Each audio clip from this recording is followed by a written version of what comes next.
मुकेश बहुत गरीब था। अपनी पत्नी मालती के साथ धर्मपुर नाम के एक गांव में रहा करता था। मुकेश जंगल से लकड़ियां काटकर गांव में बेचा करता था और उससे ही उसके घर का खर्च चलता था। मालती।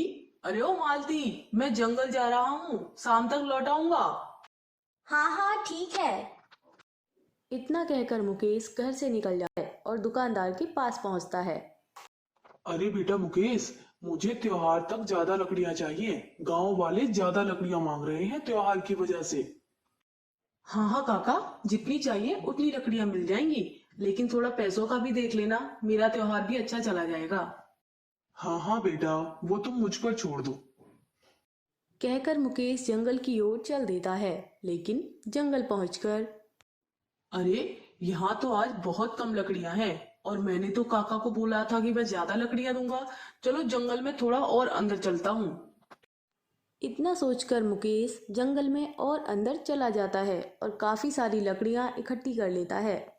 इतनी लकड़ियां काफी रहेंगी, लेकिन आज तो मैं बहुत थका हुआ हूँ और प्यास भी बहुत लग रही है, गला सूखा जा रहा है।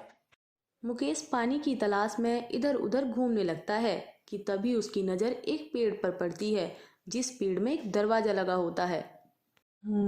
यहाँ कोई ना कोई जरूर होगा और मुझे पानी भी मिल जाएगा। मुकेश पेड़ के पास पहुंच जाता है, लेकिन उसे वहां कोई भी नजर नहीं आता और मुकेश उस दरवाजे के अंदर चला जाता है। अरे ये मैं कहाँ आ गया? यहाँ तो हमारे जैसी ही एक और दुनिया है। लेकिन मुकेश को बहुत तेज प्यास लग रही होती है, तो मुकेश सीधा वहां दिख रहे एक कुएं के पास जाता है और जैसे ही कुएं से पानी निकालने की कोशिश करता है कि तभी उसकी नज़र वहां कैद कुछ लोगों पर जाती है। अरे, लगता है इन लोगों को किसी ने यहाँ कैद कर रखा है। मुझे इन लोगों की मदद करनी चाहिए। जब मुकेश उन लोगों के पास जाता है तो देखता है कि ये कोई इंसान नहीं, ये तो भूत और चुड़ैल हैं। मुकेश उन्हें देखकर बहुत डर जाता है कि तभी एक चुड़ैल बोलती है। तुम कौन हो और यहाँ कैसे आए? यहाँ की रानी चुड़ैल ने हम सभी को यहाँ कैद कर रखा है।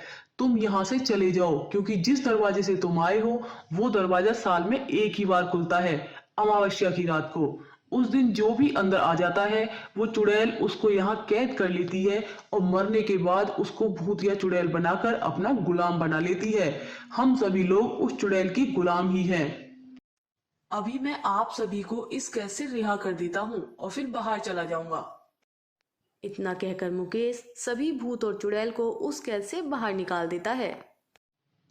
तुमने हमें इस कैद से आजाद किया है, मैं तुम्हें इसके बदले एक छड़ी देती हूँ। तुम जब भी इस छड़ी को छटकोगे, इसमें से एक सोने का सिक्का निकलेगा। मुकेश छड़ी को ले लेता है और उस पेड़ से बाहर आ जाता है। छड़ी लेकर मुकेश अपने घर चला जाता है और सारी बातें अपनी पत्नी मालती को बताता है। मुझे ये छड़ी एक चुड़ैल ने दी है, और उसने बोला है कि जब मैं चाहूँ इस छड़ी से एक सोने का सिक्का निकाल सकता हूँ। अब हमें मजदूरी करने की जरूरत नहीं है और हम इस गांव के सबसे अमीर बन जाएंगे। क्या आप सच बोल रहे हो? अगर ऐसा है तो मुझे एक सिक्का निकाल कर दिखाओ तो।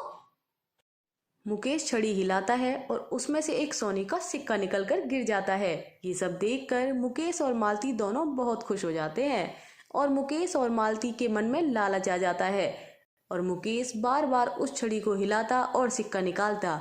एक बार फिर से मुकेश छड़ी हिलाता है और इस बार छड़ी में से सिक्का नहीं, एक बहुत डरावनी चुड़ैल निकलती है। अरे, ये क्या है? ये तो एक चुड़ैल है। ऐसा कैसे हो गया कि सिक्के की जगह ये चुड़ैल बाहर आ गई इस बार? ये तुम दोनों की लालच की वजह से हुआ है, और अब मैं तुम्हें नहीं छोड़ूंगी। वैसे भी इस बार मेरी दुनिया में कोई नया सदस्य नहीं आया है। अब मैं तुम्हें यहाँ से ले चलती हूँ। और इतना कहकर चुड़ैल मुकेश को लेकर वहां से गायब हो जाती है और मुकेश की पत्नी मालती यह सब कुछ देखती रह जाती है। मालती बहुत डर जाती है। ये सारी बातें मुकेश के दोस्त राजू को बताती है। अरे भाभी जी, इसका समाधान तो एक तांत्रिक बाबा ही दे सकते हैं। मेरी जान पहचान वाले एक बाबा हैं जो वहां जंगल में ही रहते हैं। हमें उनके पास जाना चाहिए। राजू और मालती बाबा के पास जाते हैं और सारी बातें बताते हैं। मालती की बात सुनकर बाबा बोलते हैं, उस पेड़ के बारे में मैंने बहुत सुना है। चलो उस पेड़ के पास ही चलते हैं, वहीं कुछ ना कुछ समाधान मिलेगा। लेकिन बाबा, मुकेश ने बताया था कि वो दरवाजा साल में केवल एक ही बार खुलता है। अगर दरवाजा बंद हो गया होगा तो हम लोग क्या करेंगे? मैं तुम दोनों में से किसी एक को अंदर तो भेज दूंगा, लेकिन तुम्हें बाहर खुद आना होगा, क्योंकि अंदर जाने के बाद मैं तुम्हारी कोई मदद नहीं कर पाऊंगा। राजू, बाबा और मालती तीनों उस पेड़ के पास पहुंच जाते हैं और बाबा राजू को पेड़ के अंदर भेज देता है। अंदर जाकर राजू की नज़र मुकेश पर पड़ती है। अरे राजू, तू अंदर कैसे आ गया? मैं तुझे लेने आया हूँ। अगर तूने मुझे यहाँ से निकाला तो चुड़ैल को पता चल जाएगा। मैं तेरे लिए दरवाजा खुलवा देता हूँ। तू बाहर जा और बाहर जाकर इस पेड़ को आग लगा देना, जिससे मैं भी बच जाऊंगा और चुड़ैल की ये दुनिया भी खत्म हो जाएगी। राजू मुकेश की बात मान लेता है और पेड़ से बाहर निकल जाता है और पेड़ को आग लगा देता है। पेड़ के जलते ही मुकेश भी पेड़ से बाहर निकल जाता है और चुड़ैल की रहस्यमयी दुनिया भी खत्म हो जाती है।